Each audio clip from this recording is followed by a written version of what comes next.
Hello நண்பர்களே, இன்றைக்கி நம்ம இந்த வீடியோவில் ரொம்ப இன்ட்ரெஸ்டிங்கான ஒரு பெட் டைம் ஸ்டோரியை தான் நம்ம பார்க்க போகிறோம். ஒரு நாட்டில் ஒரு சாமுராய் இருந்தாராம். அவர் பல நாடுகளுக்கு போய் சண்டை போட்டு வெற்றி அடைஞ்சு வீடு திரும்பினாராம். வீடு திரும்பி களைப்பாக படுத்தாராம். படுக்கையில் படுக்கும்போது பார்த்தீங்கன்னா ஒரு எலி அவரை தொந்தரவு பண்ணிகிட்டே இருந்ததாம். ஸோ அதை பார்த்து எரிச்சல் அடைந்த அவர் தன்னோட வாள் எடுத்து அந்த எலியை வெட்ட முற்பட்டாராம். அந்த எலியை அவரால் வெட்ட முடியவே இல்லையா, அது தப்பிச்சு போயிடுச்சான். பட் அந்த வால் உடஞ்சி போச்சு.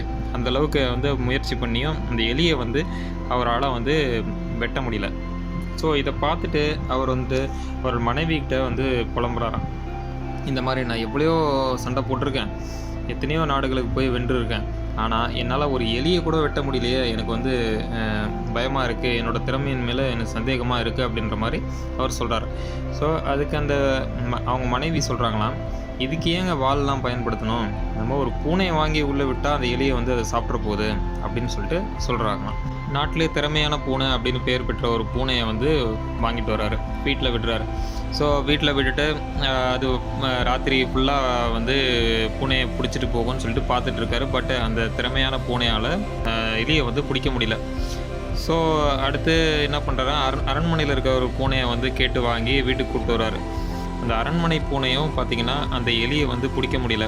ஸோ அந்த எலி பார்த்திங்கன்னா அரண்மனை பூனையை பார்க்குற பார்வையில் அந்த அரண்மனை பூனை பயந்து ஓடி வந்துடுது.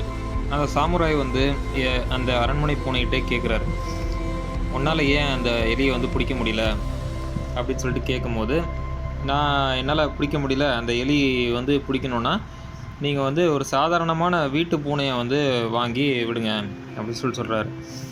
ஸோ ஏன் உன்னால் முடியல அப்படின்னு சொல்லிட்டு கேட்கும்போது, நான் அரண்மனையிலே வாழ்ந்தேன், எனக்கு ராஜதந்திரங்கள்லாம் தெரியும், ஆனால் எலி பிடிக்க தெரியாது அப்படின்னு சொல்லிடுது.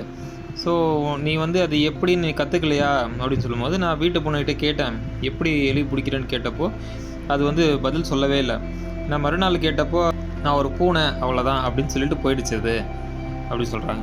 ஸோ அதுக்கப்புறம் ஒரு வீட்டு பூனையை வாங்கிட்டு வீட்டில் விடுறாரு. இந்த வீட்டு பூனை ரொம்ப சாதாரணமாக இருக்குது. ஸோ அதை பார்க்கும்போது அந்த சாமுராய்க்கு நம்பிக்கையே இல்லை. சரி இருந்தாலும் விட்டு பார்க்கலாமேன்னு சொல்லி விடுறாரு. ஸோ ராத்திரி பார்த்திங்கன்னா அது பசிக்கிற நேரத்துக்கு அந்த எலி மாட்டுது. அந்த எலியை பிடிச்சி அது வெளியே போய் உட்காந்து சாப்பிட்டுட்ருக்கு.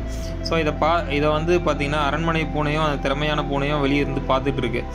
ஸோ இந்த சாமுராய் அந்த வீட்டு பூனைக்கிட்ட கேட்குறாரு, நீ உன்னால் எப்படி முடியுது, மற்ற பூனைகளால் முடியல, உன்னால் மட்டும் எப்படி முடியுது அப்படின்னு சொல்லி கேட்கும்போது அந்த வீட்டு பூனை சொல்லுதான், நான் ஒரு பூனை அவ்வளோதான், எனக்கு எலி பிடிக்கிறது என் பசிக்கு பசியை தீர்க்கிறதுக்கு நான் எலியை பிடிச்சி சாப்பிட்றேன் அவ்வளோதான், நான் ஒரு பூனை அவ்வளோதான் அப்படின்னு சொல்லிடுது. இந்த கதை உணர்த்துகிற கருத்து என்னென்னா, ஒவ்வொரு மனிதனும் தனித்தன்மையுடையவன். இந்த பூனையை மாதிரி அவங்களுக்குன்னு தனித்திறமை இருக்குது. மற்றவர்களை மாதிரி நம்ம மாற முயற்சிக்கும் போது நம்மளால் முடியாது.